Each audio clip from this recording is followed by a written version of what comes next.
बिस्मिल्लाहिर्रहमानिर्रहीम। अस्सलाम वालेकुम। किचन विद कुलसुम में मैं हूँ कुलसुम और आज मैं एग पुडिंग की रेसिपी लेकर आई हूँ, लेकिन थोड़े से डिफरेंट स्टाइल में। एग पुडिंग विद कैरेमल तो हम अक्सर ही खाते हैं, लेकिन मैंने इसके अंदर थोड़ी सी वेरिएशन की है। ये डेज़र्ट मैंने एक फैमिली फंक्शन में देखा था और खाया था तो बहुत टेस्टी लगा मुझे, तो मैंने इसकी रेसिपी ट्राई की है।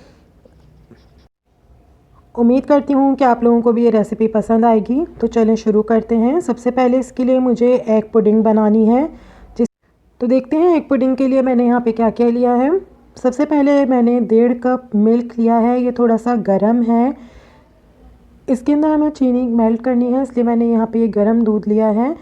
1 टीस्पून लूँगी वनीला एसेंस। 3 अंडे लिए हैं मैंने और ये 4 टेबल स्पून लिया है मैंने चीनी।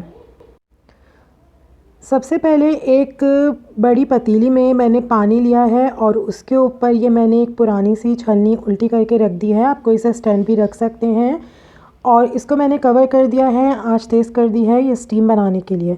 अब मैं ले रही हूँ एक बाउल, उसके अंदर मैं शामिल कर रही हूँ चीनी और गरम दूध और अब इसको अच्छी तरीके से मिक्स करूँगी ताकि चीनी जो है वो बिल्कुल हल हो जाए उसमें दूध में। अच्छी तरह चीनी को मेल्ट करना है और चीनी मैंने यहाँ 4 टेबल स्पून लिया। आप अपने टेस्ट के हिसाब से भी ले सकते हैं, कम या ज़्यादा। और अब एक एक करके मैं अंडे शामिल करूँगी इसके अंदर और उसको भी अच्छी तरह फेंट लूँगी। 3 अंडे लिए हैं मैंने। इसको बहुत ज़्यादा फेंटना नहीं है, बस इतना कि चीनी और अंडे अच्छी तरह मिक्स हो जाएं दूध के साथ। तीसरा अंडा भी मैंने इसके अंदर शामिल कर दिया है, इसको भी मैं फेंट लूँगी। और अब आखिर में मैं इसके अंदर शामिल करूँगी 1 टीस्पून वनीला एसेंस और इसको भी मिक्स कर लूँगी अच्छी तरह। तो देखें सारी चीज़ें हमारी अच्छी तरह मिक्स हो गई हैं। अंडे, चीनी, दूध और वनीला एसेंस मिक्स हो गया है।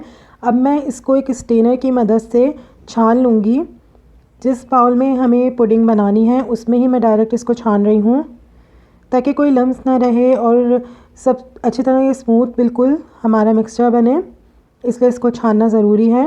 तो मैंने देखें छान लिया है। अब मैं इसको स्टीमर जो मैंने बनाया था उसके अंदर इसको स्टीम होने के लिए रख दूँगी। इसको आप चाहें तो एलुमिनियम फॉइल से कवर करके रख लें या कोई प्लेट इस पर कवर कर दें।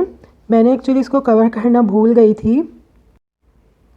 तो ये देखें तकरीबन 40 मिनट लगे हैं हल्के आंच पे इसको स्टीम में। मैंने जो इसको कवर करना भूल गई थी तो इस ऊपर से इसका टेक्सचर इस तरह से आया है, लेकिन ये कोई प्रॉब्लम की बात नहीं है। तो इसको देख लें, इसके अंदर मैंने एक दफ़ा कांटे से या फिर किसी स्पून की मदद से आप देख लें, अगर ये स्पून बिल्कुल साफ़ आता है तो उसका मतलब है हमारी पुडिंग तैयार है। अब सेकंड स्टेप पे मैं आ रही हूँ। मैंने यहाँ पे आधा कप ली है क्रीम, विपिंग क्रीम है ये, और इसको अच्छी तरीके से मुझे फेंटना है ताकि ये बिल्कुल फूल जाए, फ्लफ़ी हो जाए। पुडिंग को मैंने ठंडा करने के लिए फ्रिज में रख दिया है। तकरीबन 1 घंटे के लिए उसको ठंडा करना है। क्रीम को बहुत अच्छी तरह से फेंट लूँगी मैं। तो ये देखें अच्छी तरह मैंने फेंट ली है, ये डबल हो गई है, फ्लफ़ी हो गई है बहुत। तो अब मैं इसके अंदर शामिल करूँगी, मैंने 1 टेबल स्पून कॉफ़ी ली थी और इसके ऊपर मैं बिल्कुल थोड़ा सा पानी शामिल कर रही हूँ, ऐड कर रही हूँ और इसको मिक्सचर सा बना लेना है, ये मेल्ट करना है। इसको अगर हम डायरेक्ट क्रीम में डाल देंगे तो वो अच्छी तरह उसमें मिक्स नहीं हो पाएगी। और अब ये कॉफ़ी मैं क्रीम में ऐड कर रही हूँ। क्रीम में कॉफ़ी ऐड करने के बाद इसको मिक्स कर लूँगी अच्छी तरीके से। ये बहुत ही टेस्टी इसकी क्रीम बनी है कॉफ़ी फ्लेवर में। तो ये देखिए अच्छी तरह मिक्स हो गई है और पुडिंग भी हमारी ठंडी हो गई है। अब मैं ये क्रीम, कॉफ़ी क्रीम इसके ऊपर पोर कर दूँगी। ये बहुत ही टेस्टी और डिलीशियस डेज़र्ट होता है, बहुत इजी रेसिपी है। पुडिंग जिस तरह हम बनाते हैं उसी तरह बनाई है मैंने और इसके अंदर जो ऐड किया है मैंने क्रीम कॉफ़ी का फ्लेवर, इसको बहुत ही मज़ा का होगा। तो इसको मैं बिल्कुल इवन कर रही हूँ और इसके ऊपर अब आप गार्निशिंग के लिए कोई सा भी सीजनल फ्रूट रख सकते हैं, बनाना रख सकते हैं या कुछ भी रख सकते हैं। मेरे पास स्ट्रॉबेरीज़ थी तो मैंने वो इसके ऊपर रख दी हैं गार्निश के लिए। और अब मैं इसको रख दूँगी फ्रिज में तकरीबन 2 घंटे के लिए ताकि क्रीम भी सेट हो जाए। मैंने इसको ज़्यादा देर फ्रिज में नहीं रखा, मुझे सर्व करनी थी इसलिए ये मैंने कम टाइम के लिए रखा, इसलिए हमारी क्रीम सेट नहीं हुई ज़्यादा अच्छी, लेकिन इसका टेस्ट बहुत ही अच्छा आया। तो ये देखें, अब मैं इसको सर्व कर रही हूँ।